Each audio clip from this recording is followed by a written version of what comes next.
wabarakatuh. Perkenalkan, nama saya Ruhiyah Rahab, NIM 1903020118, Program Studi Manajemen Sumber Daya Perairan, Fakultas Pertanian Universitas Sumatera Utara. Di sini saya akan menjelaskan tentang produktivitas primer di perairan.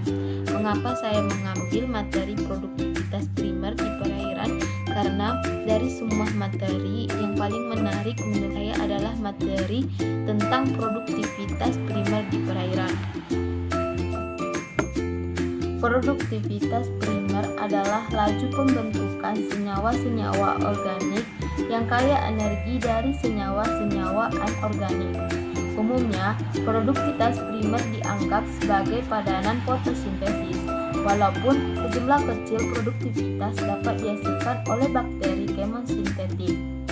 Jumlah seluruh bahan organik yang terbentuk dalam proses produktivitas primer disebut produksi primer kotor atau yang sering disebut dengan GPP atau juga disebut dengan produksi total. Sedangkan hasil produksi sisa respirasi tumbuhan disebut sebagai produksi primer bersih atau yang sering disebut dengan NPP. Cara yang umum dipakai dalam mengukur produktivitas primer atau perairan adalah dengan menggunakan metode botol gelap dan botol terang. Botol terang dipakai untuk mengukur laju fotosintesis yang disebut juga sebagai produksi primer kotor. Sementara botol gelap digunakan untuk mengukur laju respirasi. Alat-alat yang digunakan dalam praktikum ini biasanya adalah botol BOD, kayu penyangga, tali sol putih, plastik bening, dan gelap, pipet volumetrik, Erlenmeyer, gelas ukur, spidol, dan kertas lebar. Bahan-bahan yang digunakan biasanya pada saat praktikum ini adalah air.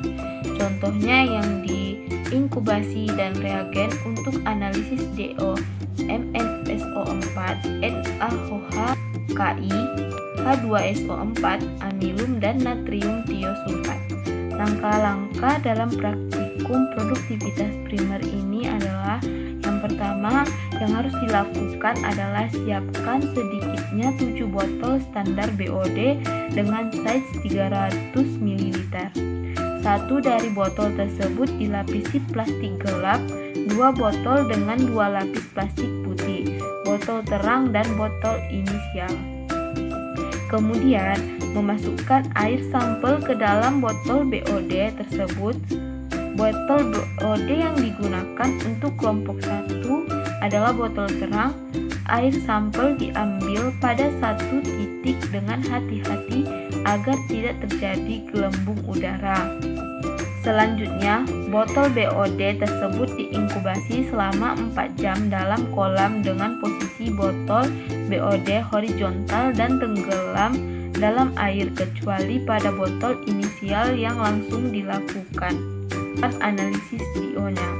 Setelah diinkubasi selama 4 jam, botol BOD diangkat dan dan dilakukan analisis DO dengan metode Winkler.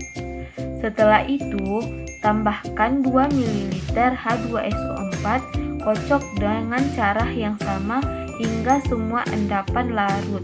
Setelah itu, masukkan 500 ml air sampel, diambil dengan menggunakan gelas ukur dan masukkan ke dalam gelas Erlenmeyer. Titrasi dengan natrium tiosulfat hingga terjadi perubahan warna dari kuning tua menjadi kuning muda. Kemudian, tambahkan 3 atau 4 tetes indikator amilum hingga terbentuk warna biru. Kemudian, lanjutkan titrasi dengan hingga air sampel menjadi tidak berwarna atau bening. Hal yang sama dilakukan untuk botol BOD tanpa inkubasi sebagai botol inisial.